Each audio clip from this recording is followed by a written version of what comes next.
And welcome back to the week of Who Would Wins.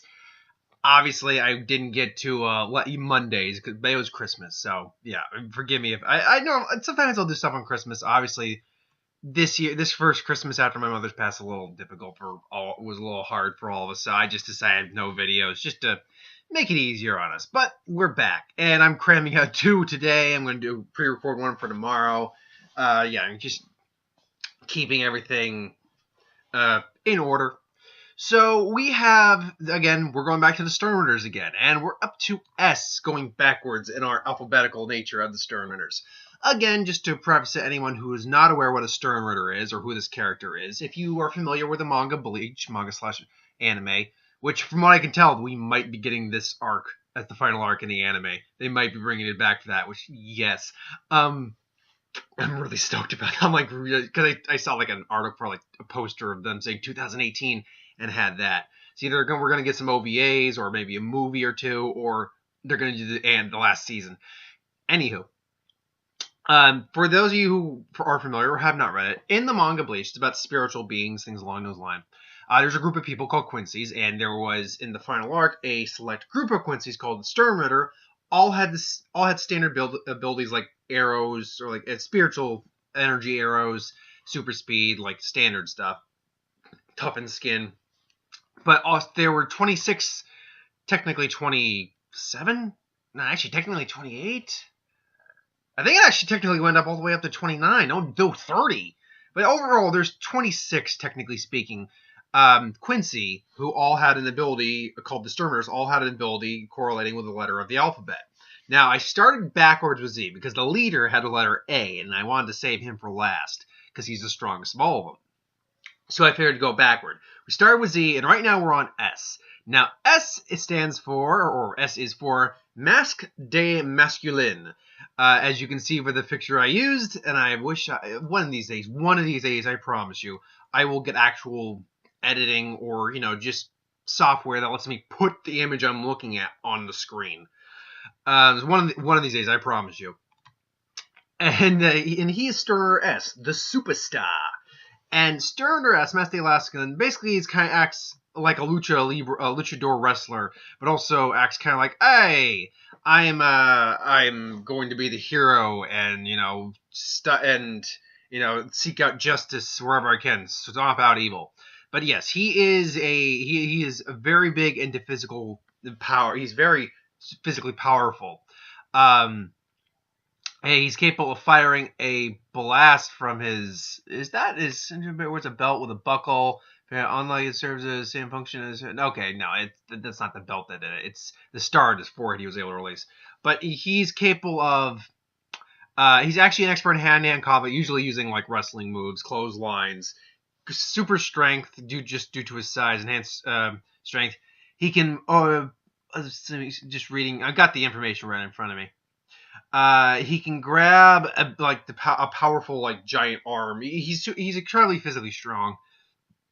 Just given his size, durability, he was capable of surviving a great deal, including getting his midsection cut, breaking his own eardrums, taking massive amount of explosions to the gut, and overall coming out of there fine. He has great spiritual power. Hiraken Kaku, which is basically super speed. Reishi manipulation, which means he can do like Quincy's abilities like the arrows and things along those lines. He's got a couple key moves that he uses, like in terms of physical hand-to-hand combat. Star Eagle Kick, which did a devastating knee kick to an opponent. Star Headbutt. Gee, I wonder what that is. Star Rocket Headbutt. Propels himself and basically just headbutts someone. Star Drop Kick. Drops his opponent enough. He just uses it. It's like one of those people who's like, future kick, which means nothing. It's just a kick. But his ability is the superstar, which I'm going to read this verbatim here. Masque gains a considerable amount of zeal, stamina, and strength when he has at least one other person cheering him on, enough to send 2 captain-level Shinigami, who are basically the highest rank you get, except for being the head commander captain, basically flying with a single strike. He grows durable enough to become resistant to repeated direct attacks from Kenzai's Bankai, which the Bankai was the thing that was giving him the successions of explosions. It was just constant barrages of explosions, point blank. The power also allows him to regenerate from damage. When James, his little helper, who we'll get to, cheers him on, healing his damage, healing him from his damaged eardrums. He actually poked his eardrums out to avoid a sound-based attack at one point, and healed from that thanks to James.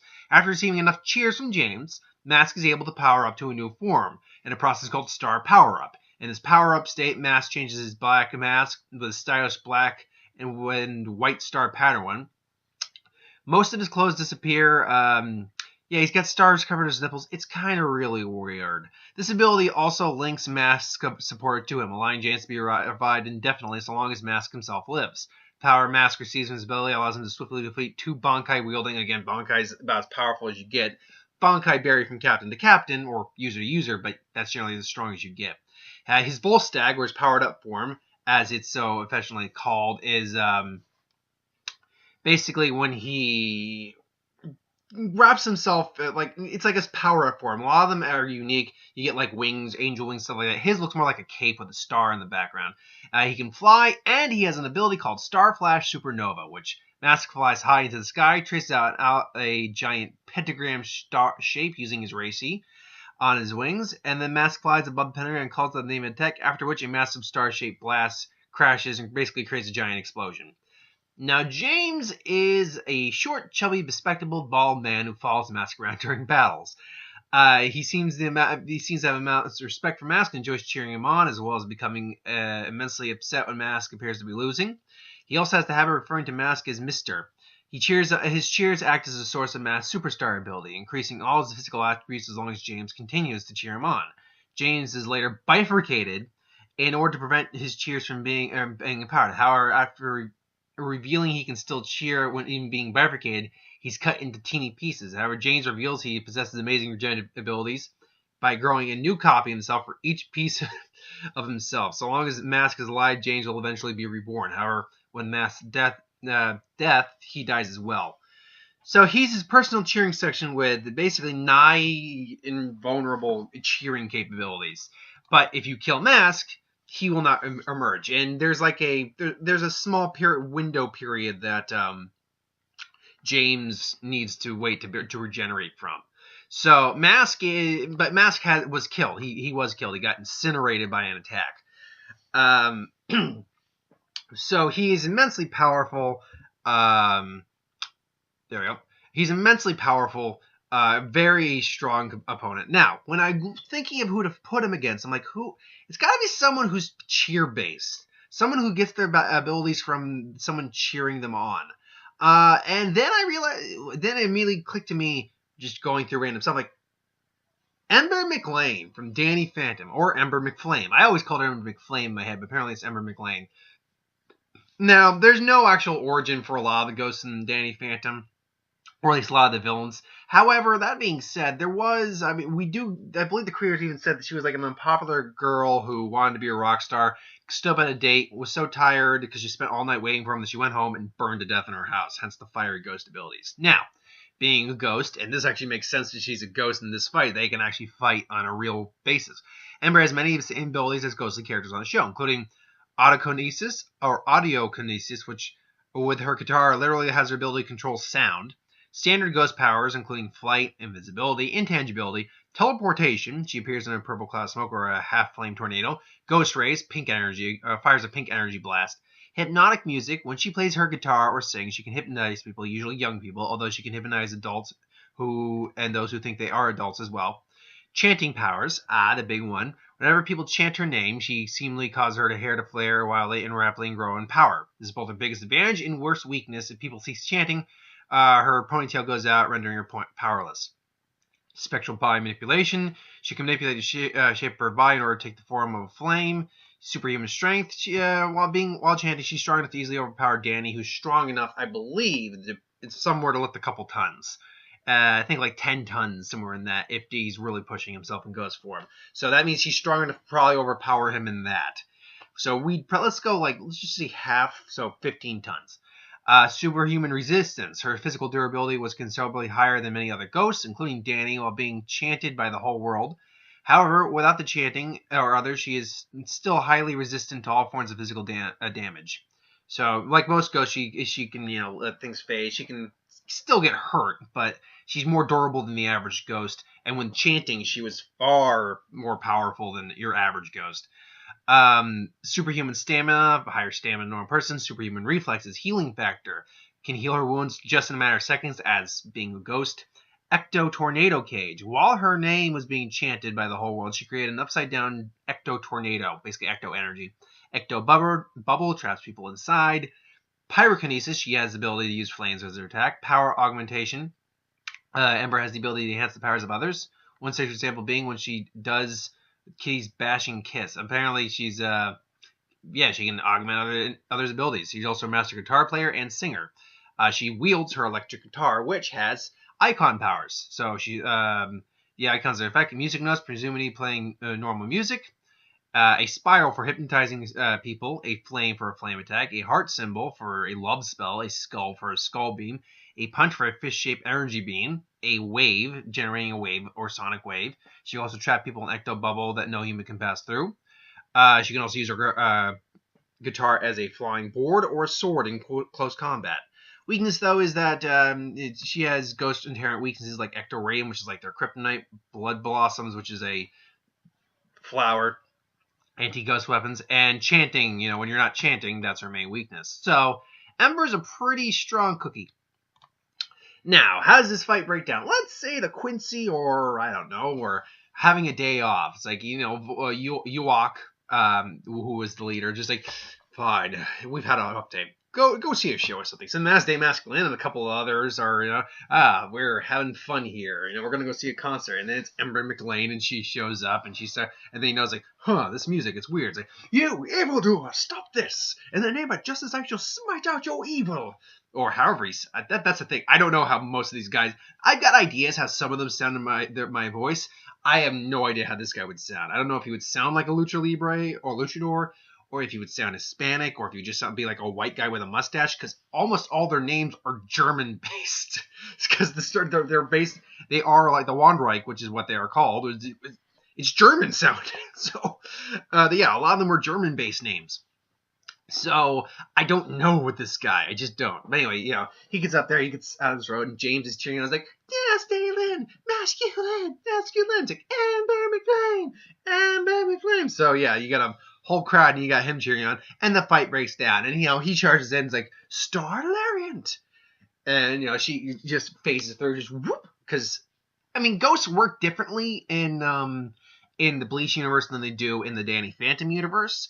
Ghosts can be physical in the Danny Phantom universe. With the exception of Shinigami and Hollows, ghosts don't stay fit. Like, normal spirits aren't physical in the Bleach universe. But ghosts can be, but they also go intangible. So it's real, and from what I can tell, a normal human can't touch a spirit normally. I don't even think we've never seen a Quincy interact with a normal human soul. Not a Hollow, not a Shinigami, a normal human soul.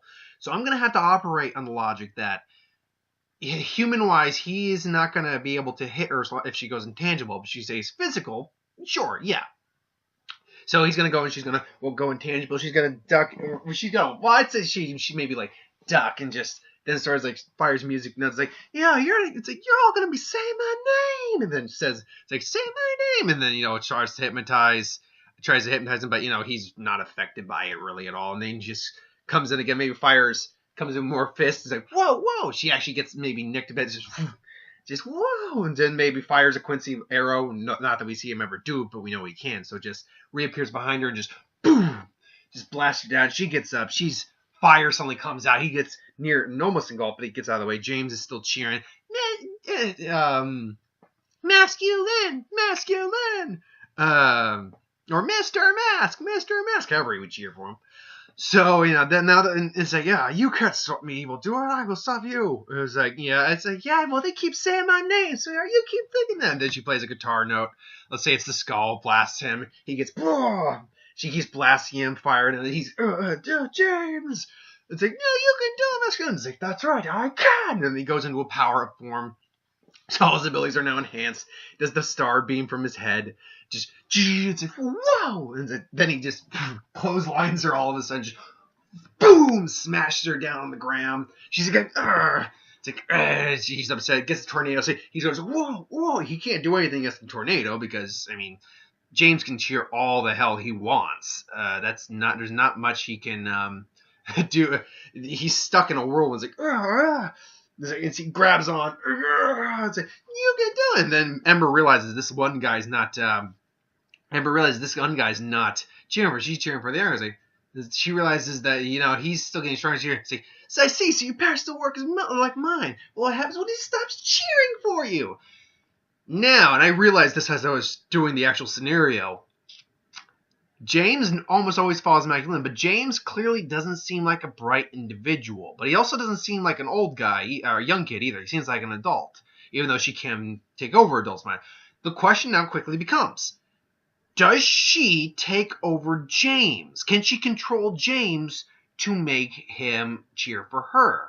We only got James briefly in the story. He was designed as the reason why Superstar's powers were so powerful. And he'll always regenerate as long as Mash is alive.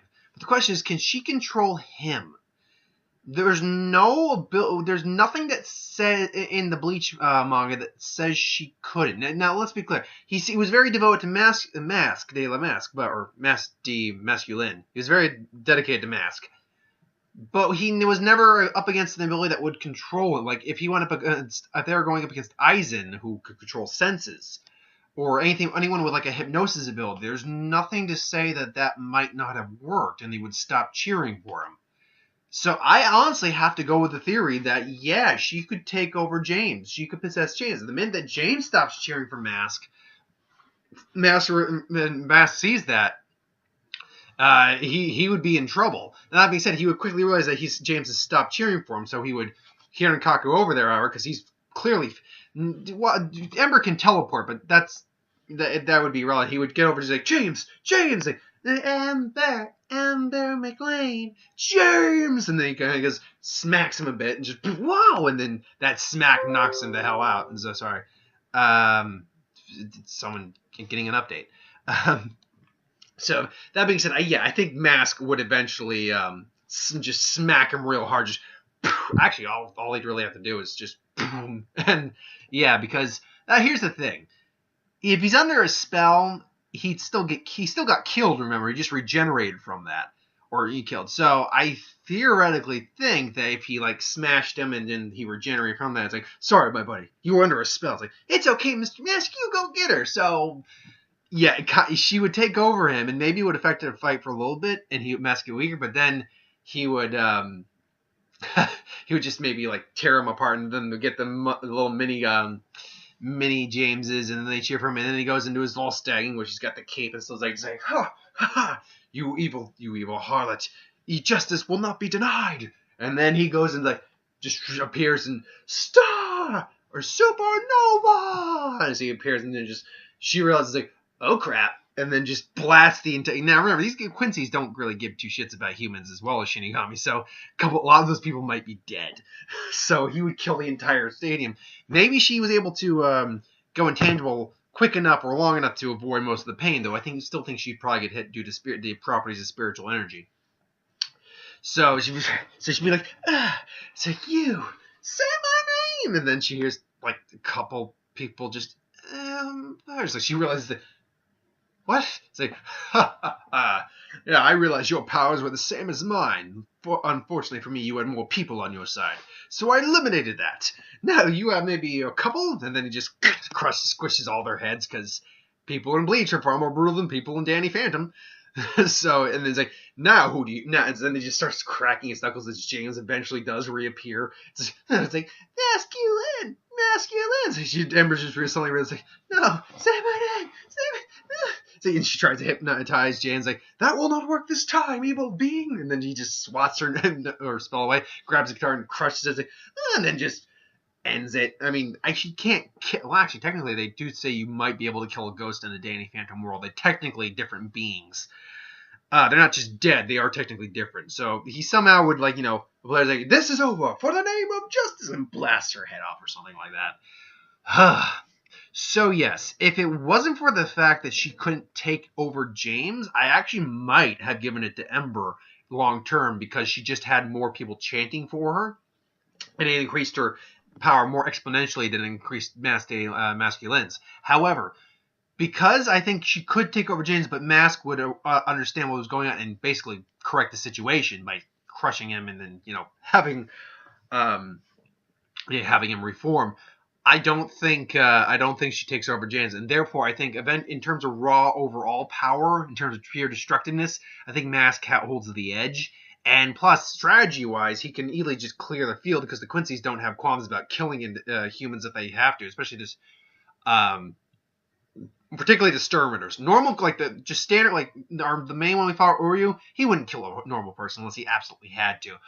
With the villains sequences, the Sternritters, yeah, no, they'll kill people. They will kill people without hesitation, if need be.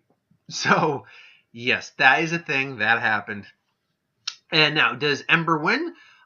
In any way, yes. I think honestly she could. If she could take out Masculine before he's able to get James back on his side, then I think she definitely could win. I think the likelihood of that honestly happening, I'm gonna go because I think Mask does win the majority, but I'm gonna go 65 to 35. I think that's the majority is because I think there's a good scenario area where she can stop him from. But overall, on a natural basis, he's just overpowers her, generally speaking. So even when she's powered up, he's still going to be able to fend her off to a degree.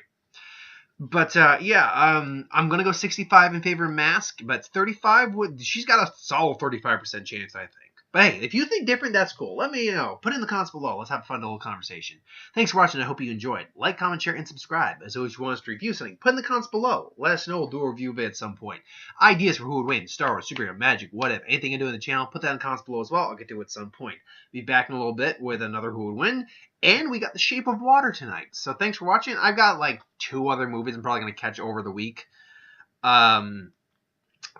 So just to fill out the remainder of my 2017 before I do my end of the year videos like worst, best, the which studio won the box office videos. Excuse me. So thanks for watching. I hope you enjoyed, and I will see you folks